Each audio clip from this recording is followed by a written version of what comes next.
Now I want to bring on my guest. He is famous for a couple years ago winning a lawsuit against the BBC for daring to call them terrorists and not wanting to pay his TV license. He didn't want to pay them their due diligence. Everybody in the UK has to pay a TV license fee. And he said, nope, I'm not going to do it. Here's an article from the Daily Mail from back in 2013, February. TV license evader refused to pay because BBC covered up the facts about 9/11 and claimed tower fell 20 minutes before it did. Here's another one. BBC foreknowledge of 9/11 collapse of WTC Building 7. British man won lawsuit against BBC for 9/11 cover-up. We have the man now who's actually working on a film on this. It'll be released in just a couple months. It's called Incontrovertible. My guest is Tony Rook. Tony, how are you doing today? I'm okay, Rob. How are you doing, man? I'm doing great. Of course, it's sad that we have to bring this up every year and talk about 9/11 because people refuse to get off their keisters and demand that the government tell us the truth. But it's good to see people worldwide are fighting for this. What first got you into wanting to explain this? Was it just the 130 pounds that they wanted you to pay? No. I mean, originally I saw a video by a guy called Mike Ruppert, who was a Los Angeles detective, and he was complaining about the importing of drugs by the CIA. Mm-hmm. And it was just a segment of that mentioned 9/11. I wasn't particularly knowledgeable about it. But as the years went by, I did some research, and then of course I saw Building 7, like so many of us, and that began to worry me greatly. And then the BBC in this country, you have to pay £140 a year for the privilege of watching the television. And when I'd seen Building 7 go down and realised that the BBC had reported that a couple of times, 23 minutes before it occurred, I decided that maybe I shouldn't pay the license fee anymore until they could tell me the original source of that report. And to this day, they've never told me the original source of that report. So I decided not to pay them and went to court. There you go. Well, that's the example of one man standing up and saying no right there and caused a whole bunch of hubbub. You won a lawsuit against them, and there's actually a video on that Global Research News. It's you outside the courtroom, I think, right after it happened. But I want to go to a clip of your new film that's coming out, your documentary, Incontrovertible, the 9/11 Truth versus the BBC court case. And this is Matt Campbell, who had a family member die in 9/11. And he kind of guides the film, I guess. We're just going to play a part of this. Start at the beginning, guys, and I'll just cut you out when I feel it's right. It's a longer clip. But this is exclusive, isn't it, Tony? Yeah, it's the first time anyone's seen this. All right, so let's roll away, guys. We went to go and visit a chief inspector in West Sussex, and you present her with stuff that clearly is not aligned with the official narrative. They still choose to do nothing, and I've encountered that at all levels of the British authorities. You know, whether it be the police, the Foreign and Commonwealth Office, say it's essentially outside their jurisdiction, and they rely on the official narrative of the US. You can't see something, be confronted with such evidence that is in direct conflict with the official story and just choose to do nothing, you know, unless you're going massively into denial, cognitive dissonance, whatever you want to call it.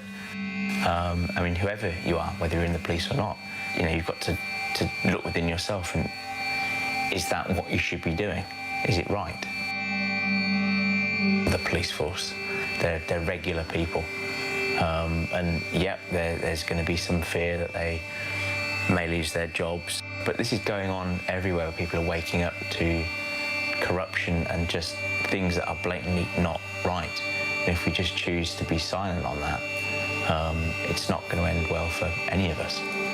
All right, those are universal words for anyone out there who is covered or confronted by untruths or evil deeds and doesn't stand up. You have to stand up. Would you agree, Tony? Tony, can you hear me? I think we might have lost him. He's there, but I don't know if he's getting my signal. So the film is Incontrovertible. It's coming out in October. And it was shot in the U.S., Denmark, Switzerland, Scotland, Italy, and the U.K. Features retired cops, firefighters, politicians, and ex-military.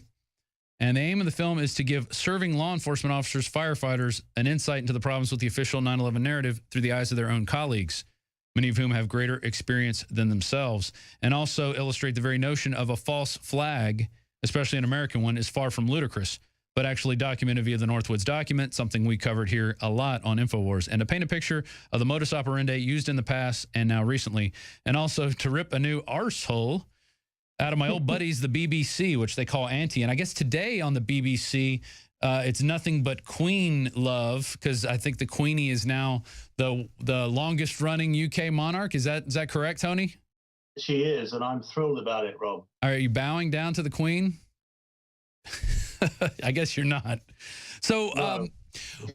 what are some of the big smoking guns and evidence that you uncovered while working on this that you didn't know beforehand? Well, I mean, before I started work on it, I knew all of them, really. I didn't know that there were an awful lot of police officers in America and in the UK that knew about it. I mean, I was very aware of it, but I wasn't aware. I got a list of cops and firefighters, but especially cops, who knew about it from my friends in low places. And I was amazed. And everyone that we spoke to in the course of making the film, I always asked them the question, do you have any friends who agree with you? And they said, yeah, loads. So for the handful that we interviewed, I would have to say there must be thousands in America who realize that we're being lied to. So that's the reason I made the film. And God willing, you know, when people see that, they'll realize that. Right. Yeah. All you have to do, we were just showing up there, controlled demolitions next to Building 7. And and in addition to the foreknowledge, which the BBC had because they reported on it 20 minutes before it fell, you could also just watch the building fall. Buildings don't fall like that unless it's a controlled demolition. And if it's a controlled demolition, that means somebody was setting explosives inside the building. Last night on the Nightly News, we played a clip of emergency manager who worked inside Building 7, Barry Jennings, who was hearing explosions coming from underneath him. He's trying to get out of the building, and the buildings hadn't fallen yet. They were still up at the time when he's trying to get out. He walks through the lobby, and it's strewn with bodies. It's totally destroyed.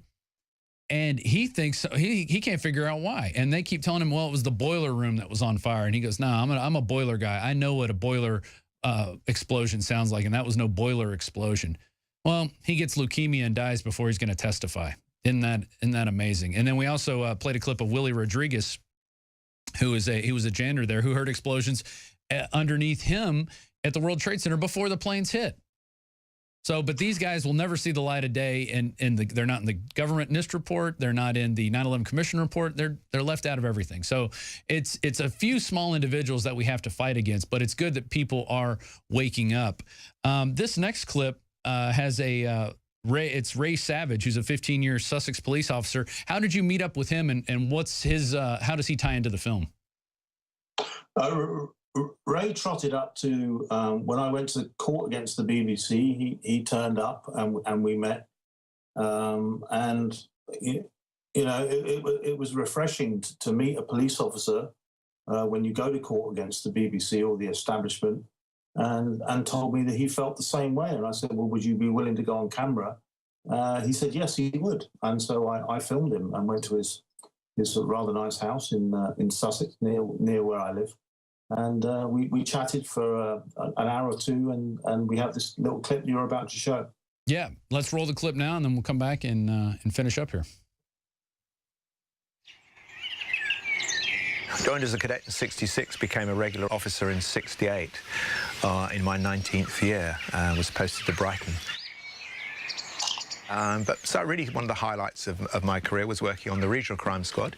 I did intelligence work with the 6th Regional Crime Squad, which now doesn't exist, it's some other form.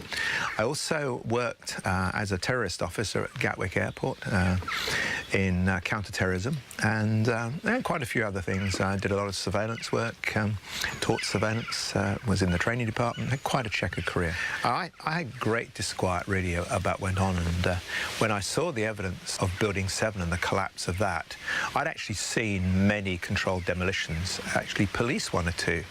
And, you know, when I saw that Building 7 pancake, I absolutely knew that that was a controlled demolition. There was just no doubt in my mind from the experience of seeing demolitions, where, you know, as a police officer, having to go there and actually throw a cordon around the building whilst it was pancaked down. So that really had me questioning. And then, of course, when I saw the BBC News programme, the 24-hour programme with Jane Stanley announcing that Building 7 had fallen, and seeing the disparity of the time, you know, I think it was about a 20-minute in advance. Obviously, you know, she had very strong psychic powers, or perhaps the script was read in advance, and that's certainly the version that I prefer to believe.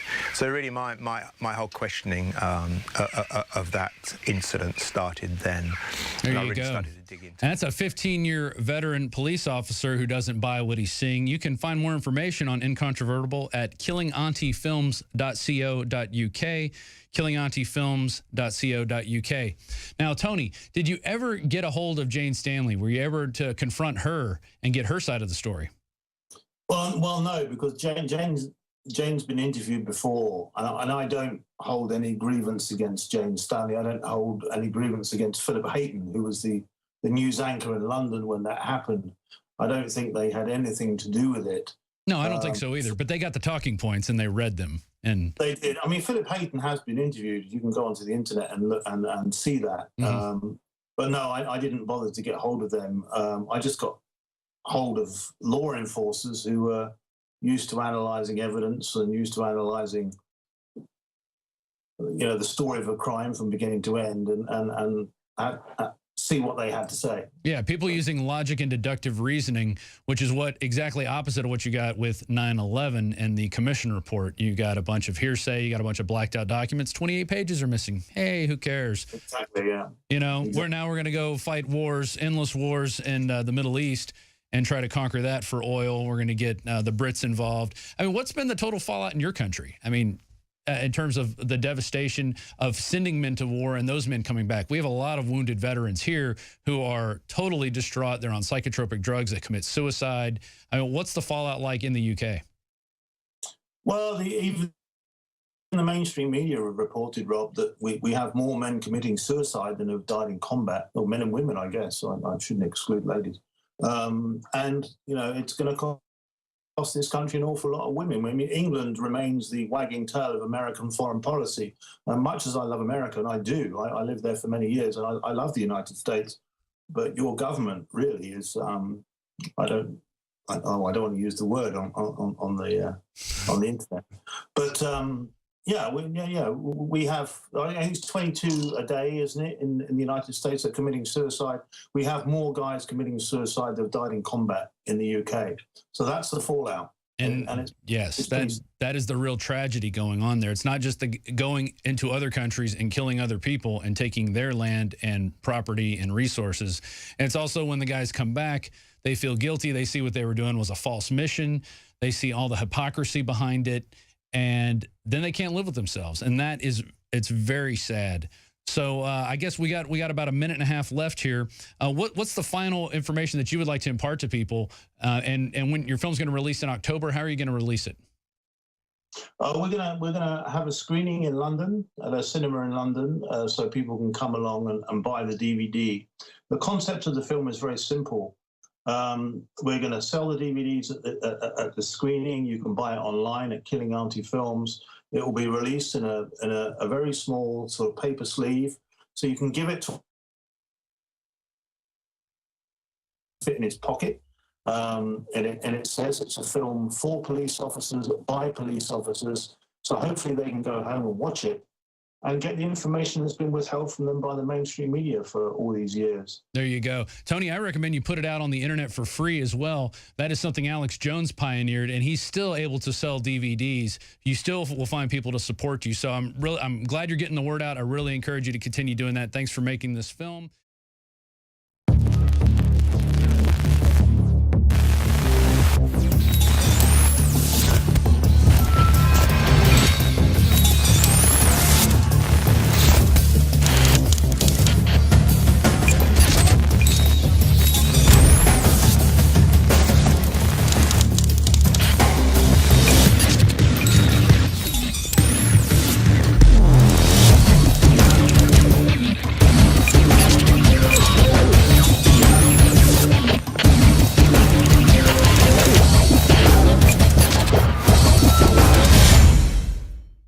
Brain Force is here.